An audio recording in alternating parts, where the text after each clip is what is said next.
Were their eyes deceived? Were their hearts betrayed? Did they rise or fall? Did they march or crawl through the masquerade? If the world had cried long before the tears, would they not have died? Would they still be here?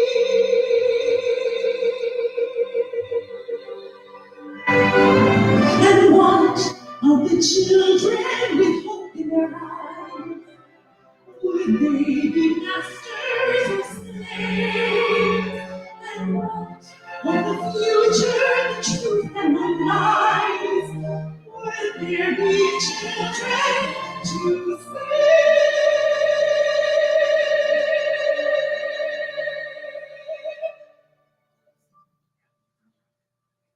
They were much too young. They were much too old. Finding any trace, each remembered face, memories bought and sold, pictures without hope, families without names. Were we all too blind? Did we trust mankind? Did we share the blame? Did we not believe? Were we not afraid? Were there stories told of forgotten souls of the price they paid? If the world had cried long before the tears, would they not have died? Would they still be here? We must not forget. It has stained our lives. Were we blessed with time? Were we next in line? Why did we survive? If the world had cried for the missing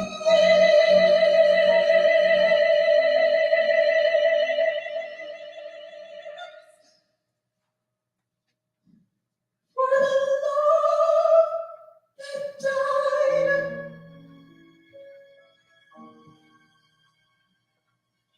would they still be here?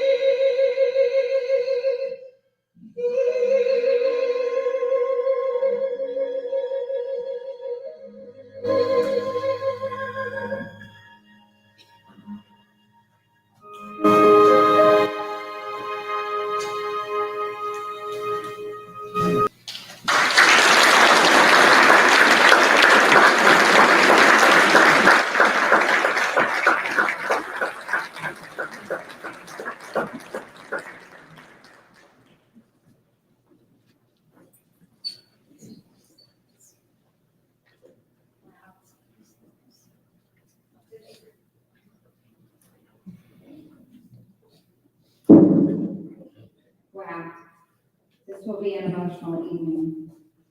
Welcome to Queen's University. I am Rabbi Judy Schindler, campus rabbi and the Slut Professor of Jewish Studies.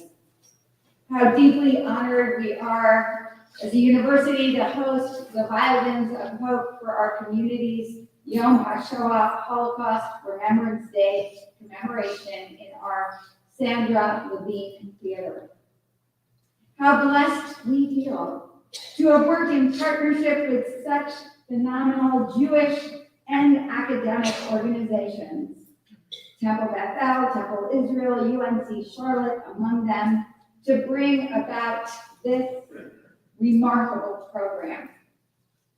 How thankful we are to have such gifted academic colleagues and Jewish colleagues all together in this place. We are especially thankful to Tali Dippold, our Associate Director of our Stan Greenspan Holocaust and Social Justice Education Center, for representing Queens in orchestrating so much of the program planning, and to Stan Greenspan, whose immense generosity puts Holocaust education center stage in Charlotte. Today is about remembrance. For these violins were crafted long ago in Eastern Europe, the violins we will hear. There were hundreds of them, possibly thousands. Violins made by Jewish craftsmen and played by Jewish musicians, lifting celebrations such as weddings and offering solace in the darkest days of the Holocaust ghettos. So we come together on this Yom HaShoah to remember the music of Jewish life that was, to mourn the music of Jewish life that was lost, and to celebrate the music of Jewish life that is renewed, revived, and thrives here at Queen's University and across our city. The response to anti-Semitism that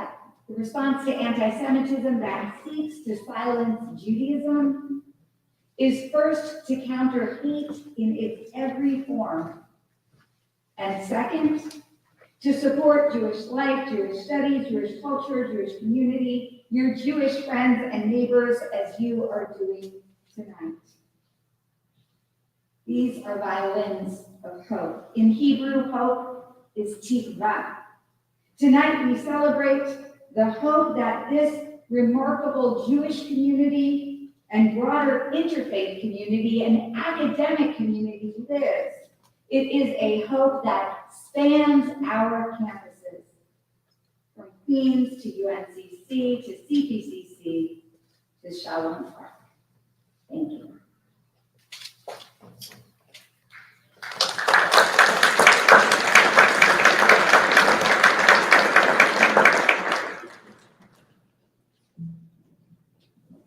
Good evening. I'm Joe Skillen, and I have the pleasure of serving as the chair of the music department at UNC Charlotte. We are deeply honored to participate in this year's Yom HaShoah observance in a way that we hope is both meaningful and memorable. Many of you likely remember the Violins of Hope presentation that UNC Charlotte brought to the community in April of 2012.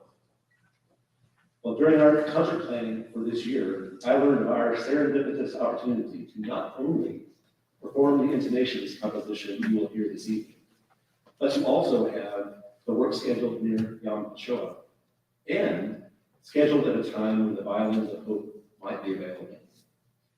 I knew immediately that this required our attention, and we leapt into the possibility of partnering with all the organizations you see in your program to bring this event to fruition. We are grateful for all of these friendships and relationships that some might even call Bashirs, who so eagerly joined in our important work of highlighting music's ability to touch us deeply, bring communities together, represent historical memory, and embody a rich cultural heritage. Thank you all.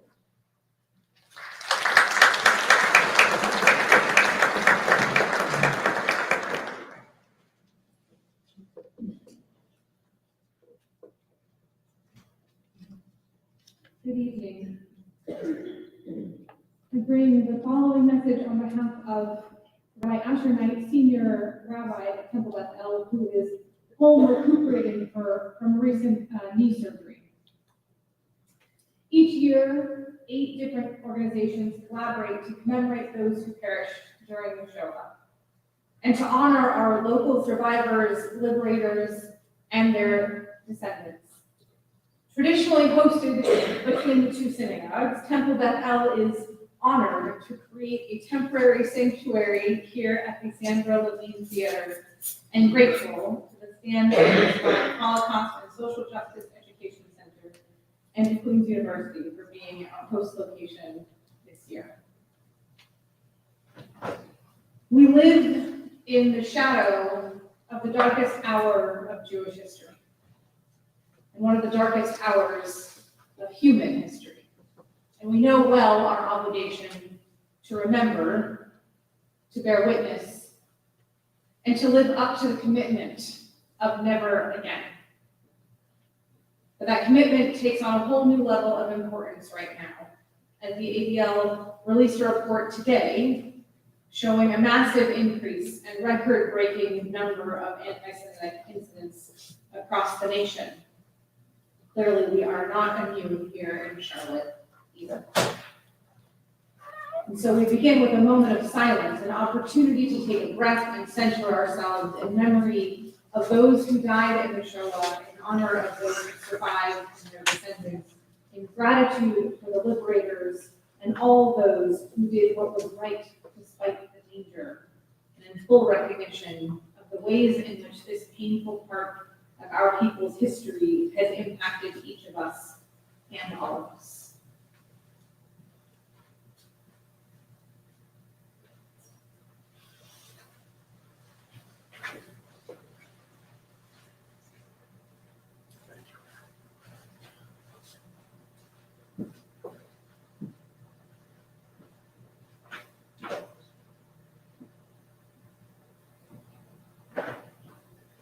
The survivors and children of survivors, the liberators, the Jews who moved forward through the darkest hour of Jewish history, and all who have chosen to walk with the Jewish community at what Rabbi Knight likes to refer to as chutzpah. We who remember, we who stand together, we must have that chutzpah too. Because the reality of anti-Semitism and the painful truth of our history reminds us that it takes chutzpah, a Yiddish word that lives somewhere between daring, courage, and audacity. It takes chutzpah to lead. So we must dare to be inspired by the lives that were lost in the Shoah, by the righteous Jews and people of many faiths who dared to fight back, by those who liberated and those who survived, who had the incredible chutzpah to look at every possibility as an invitation to create a future, who managed to see and grasp possibility and opportunity for all of us. And having chutzpah itself requires some chutzpah in light of the largest resurgence of deadly anti-Semitism in the United States, Europe, and across the world. It takes chutzpah. And here, Rabbi Knight means faith. To believe that what we are doing this evening will help us to grow as Jews and as a community, and will bring us closer to God and to each other in making our communities, our college campuses, and our country a more whole and holy place. All that takes chutzpah. And as we begin our Yom HaShoah service and experience this evening, standing as we do in the Jewish calendar, just past Passover, our festival of freedom, at the beginning of our journey toward Mount Sinai and Shavuot, let us keep daring, even with the very real challenges of anti-Semitism ahead. We owe it to each other and to the memories of those lives extinguished by the world's oldest hatred. We have crossed tough seas before, and beginning with Miriam and her timbrel, we have always made beautiful music when we reach the other side. That's what the violins represent. The chutzpah of the people who carried them, played them, and continue to keep that memory and legacy alive.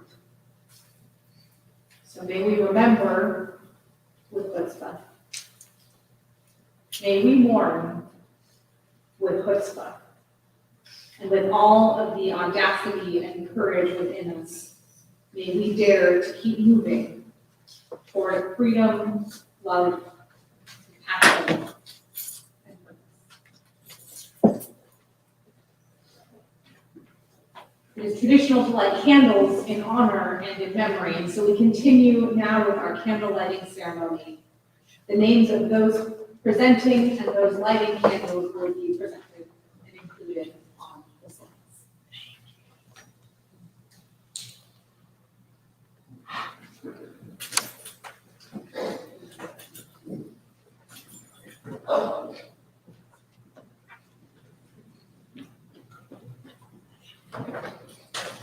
For all Jewish victims of the Holocaust, we light this candle for the 6 million Jewish human beings whose lives were extinguished through murderous terror and evil. We grieve now, as we have for decades, the loss of an incomprehensible number of souls. Writers, scientists, politicians, musicians, grandparents, educators, and so many more whose potential had yet to be realized. In memory of the 6 million who light this candle.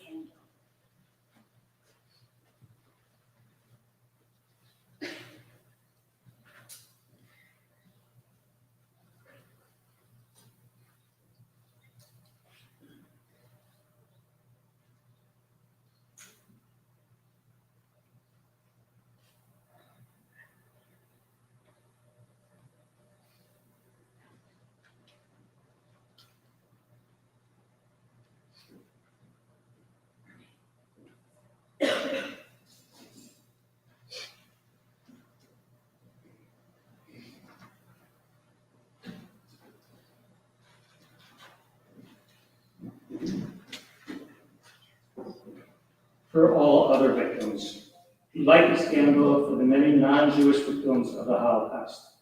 More than 5 million additional lives were tragically taken during the Holocaust.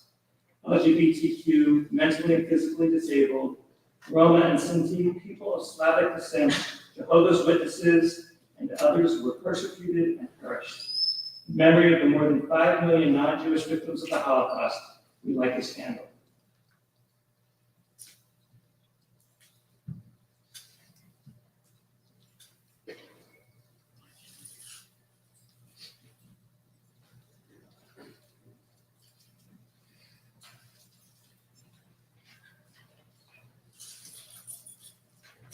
We light this candle for the liberators and the righteous Gentiles, who placed their own lives in danger for the sake of the persecuted in Charlotte.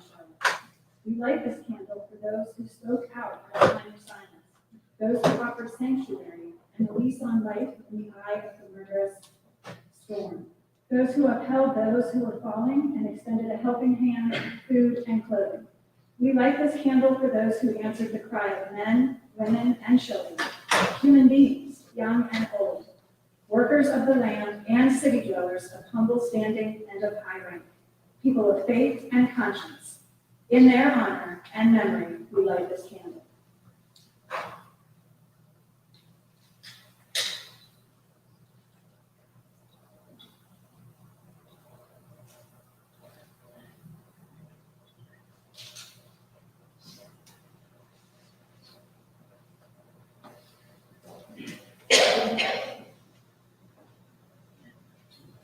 We light this candle for our Charlotte area survivors.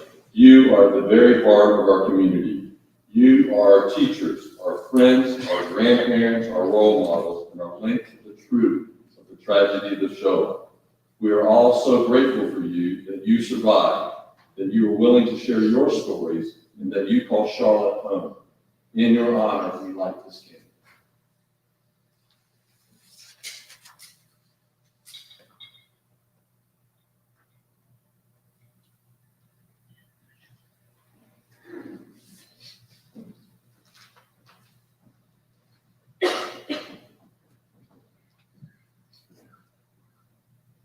We light this candle in honor of all of the children of those who survived the Holocaust, the second generation. We honor the weight of their legacy, the first generation born after deep darkness, through their parents' memories, words, silence, and tears. Each descendant is linked to the calamity of lives lost or forever changed. As you are linked to the promise of Jewish continuity, in their honor, we light this candle.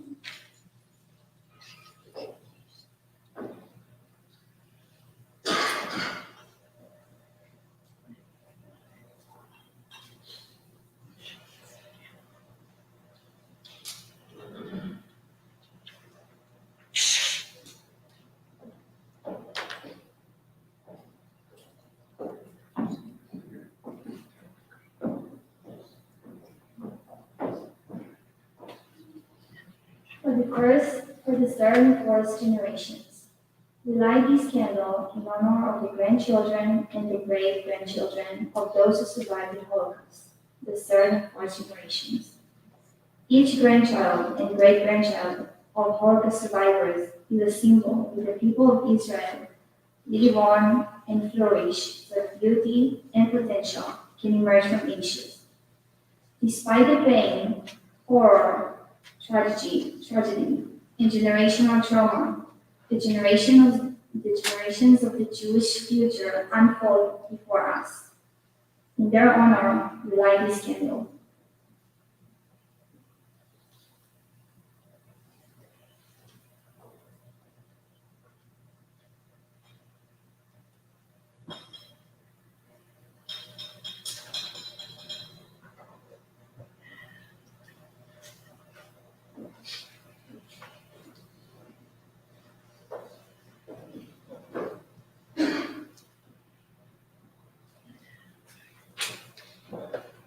For each of us who bear witness, we light this seventh candle in honor of each of us who go on.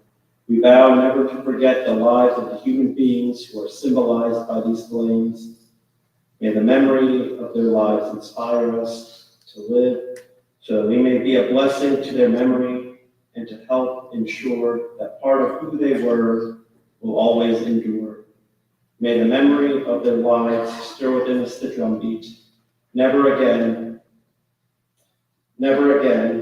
in each of our honor, we light this candle.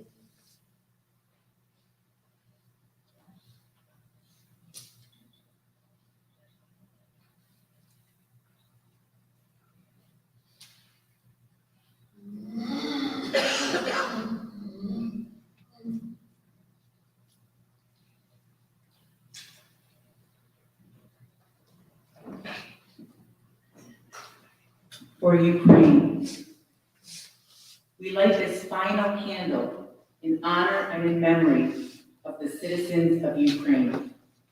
More than 1.2 million Jews living in what is currently Ukraine were murdered during the Holocaust.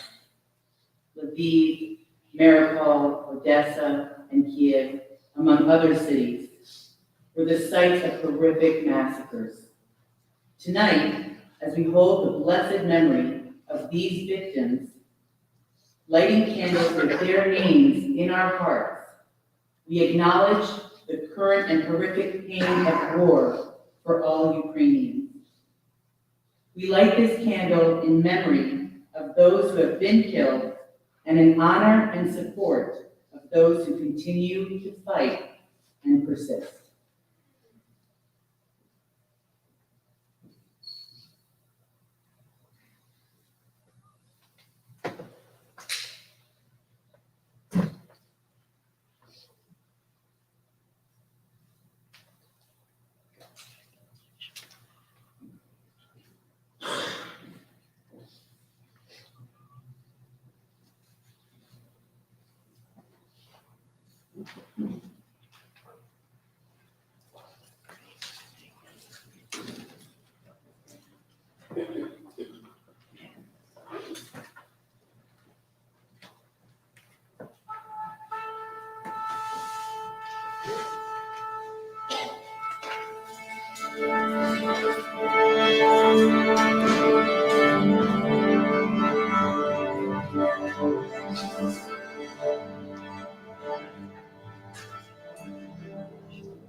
Intonation songs from the Violins of Hope tells the true stories of violins that belong to Jewish musicians before and during the Holocaust. In crafting the texts for this dramatic song cycle, the artist Gene Shear imagined what the violins would say if they could speak. And so the texts that we will hear tonight are from the perspective of the violins. When our mezzo-soprano, Audrey Babcock, sings in the first person, she is embodying those violins. The violins themselves in this composition are represented by two soloists. And tonight we have the honor of having both soloists play on actual violins of hope. The violin that Dr. Michaela Myers will be playing was once owned by Heinrich Zvi Hafke, a promising violinist in Germany who was dismissed from his orchestral positions simply for being Jewish. His life was spared when he was able to leave Germany upon being recruited as the first concertmaster of the Palestine Orchestra, now the world-renowned Israel Philharmonic. At the very end of the work, local high school student David Karpov will join Dr. Myers on the stage, representing this great Jewish tradition of the door-to-door, generation to generation. As these stories we pass from the survivors who are here to the students on stage and in the audience tonight. David will be playing on a violin that was made by the Jewish violin maker Jakob Zimmerman for his friend, Jewish industrialist Shimon Kronberg in 1924. The year before that, Shimon's brother Chaim made Aliyah to Eretz Israel, never to see his brother again. During the Holocaust, Shimon escaped Warsaw to Russia and then Tashkent, Uzbekistan, where he died of typhus. After the Holocaust, a survivor brought his brother Chaim, Shimon's violin, to Jerusalem. It is for Chaim and his children one of the only stories and one of the only artifacts they have of his beloved brother. We hope you enjoy the performance tonight, this wonderful piece played on these inspirational instruments by these incredible musicians.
When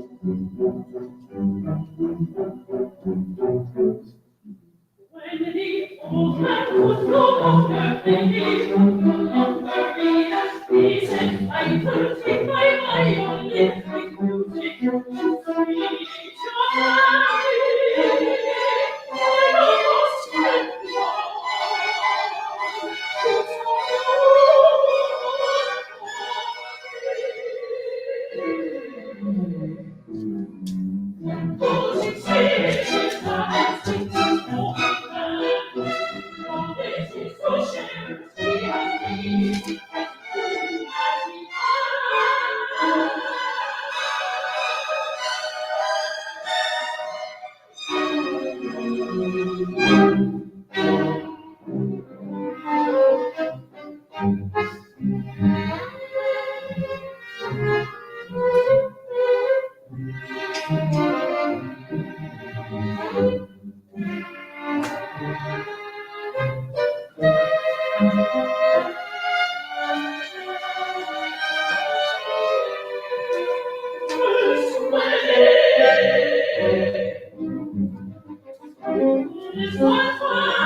These are not simply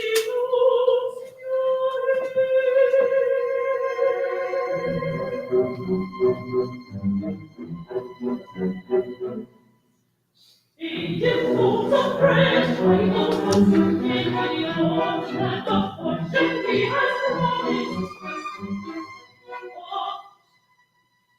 There on my table is a bottle of poison, and he remembers the old master. I have lost everyone.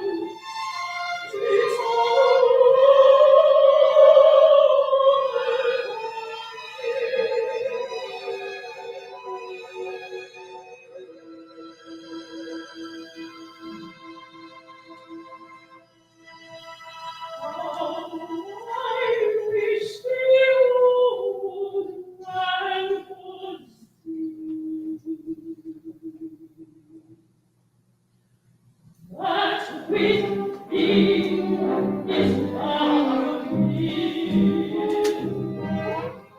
I will fret at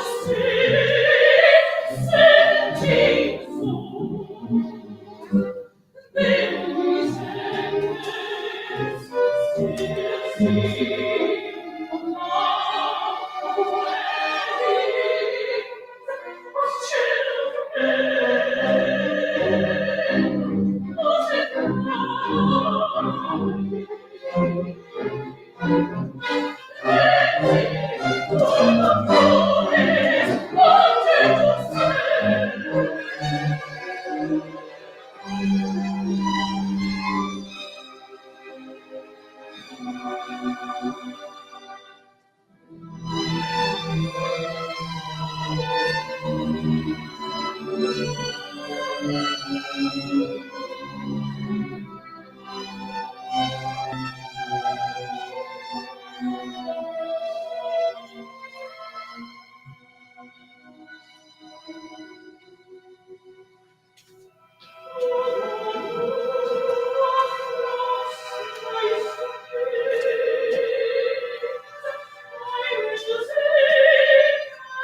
Tell us to forget.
The mourner's cottage, prayer which praises and sanctifies God, is normally an individual obligation of a child for its parents and other close relatives. But in the case of Holocaust victims and survivors who have passed away, we are all the cottage folk. We take on this obligation to recite the mourner's cottage in memory of those who have passed away and have no one to recite it for them. Before we recite the mourner's cottage this evening, I would like to tell you about 6 local Holocaust survivors who passed away over the last year, who we will be thinking of this evening as well. Rosie Byrne passed away January 4th, 2022 at 92 years old. She was born in Germany, fled to Milan, Italy.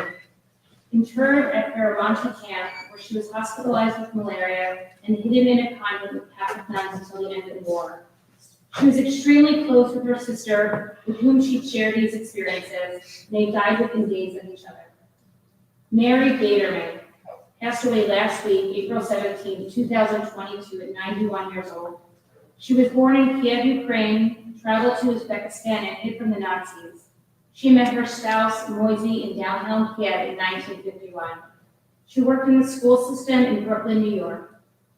Mary Ann Lieberman passed away May 11, 2021, at 94 years old. She was born in Austria. Mary Ann was considered a Mischling, a mixed-blood child, as her mother was not Jewish. Her life changed drastically after the Nuremberg laws went into effect. An accomplished artist, graphic designer, and author, she was passionate for environmental and social justice causes. She and her husband of 60 years were avid ballroom dancers and loved to travel. Ilya Marvelous passed away January 7, 2021 at 84 years old. He was born in Kiev, Ukraine. He fled to Siberia to escape the Nazis and had to help his family survive until it was safe to return.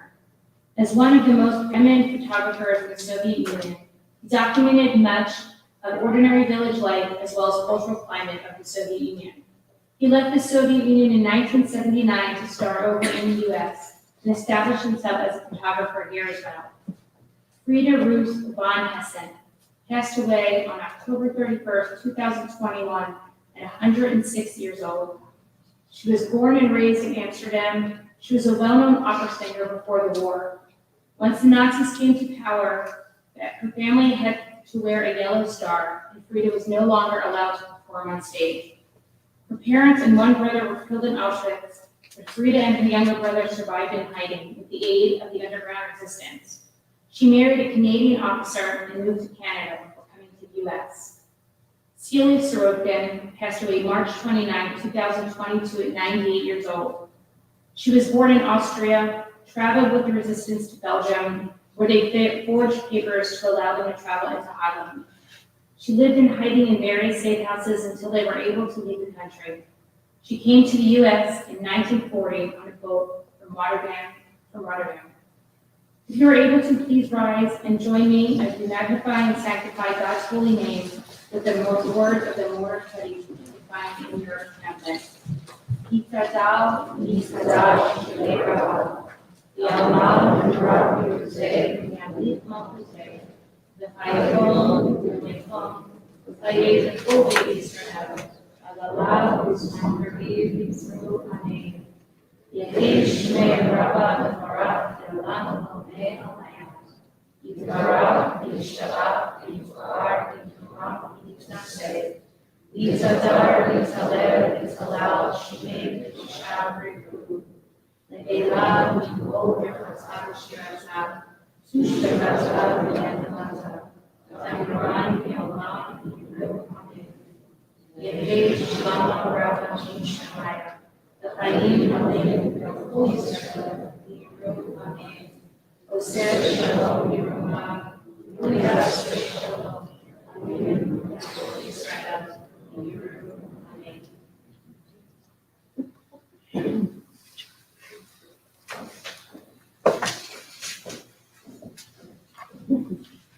Please remain standing for the words of El Malay Rachamim, the memorial prayer.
Holy compassionate God on high, to our 6 million brothers and sisters murdered because they were Jews, and those who perished beside them, grant clear and certain rest with you in the lofty heights of the sacred and pure, whose brightness shines like the very glow of heaven. Source of mercy, forever enfold them in the embrace of your wings. Secure their souls in eternity. God, they are yours. They will rest in peace. Amen.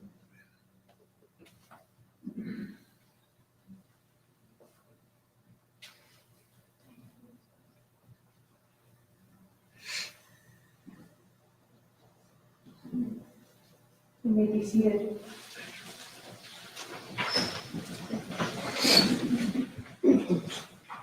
We want to extend our deepest thanks and gratitude to Cantor Mary Thomas, Rabbi Judy Schindler, Cantor Shira Lisick, Rabbi Michael Wolf, Rabbi Helene Kornstold, Holly Dimples, and the Yom HaShoah Working Group, which also includes Cheryl Gerard, Dr. James A. Grimes, Julie Rizzo, Dr. Joseph Skillen, Meg Wallen, and Dr. Alan Yamamoto.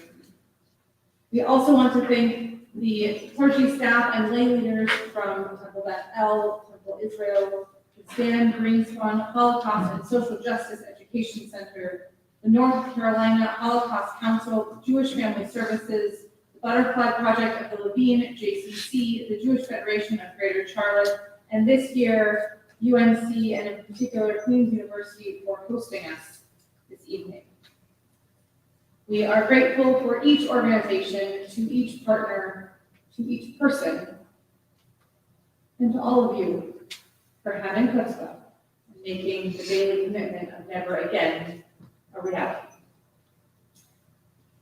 Following our concluding musical piece, you will find cookies in the lobby.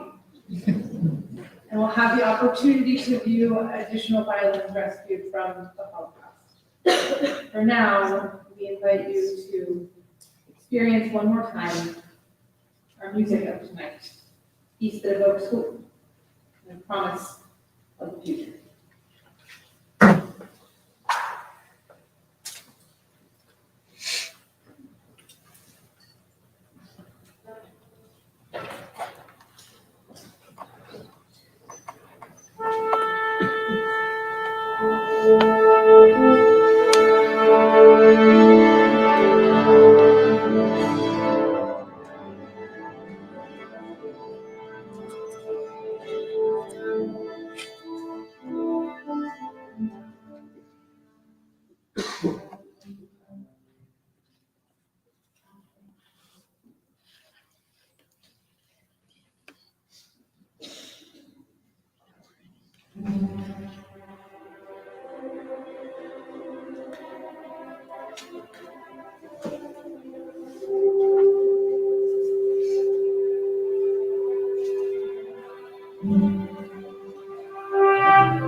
That went a lot further than I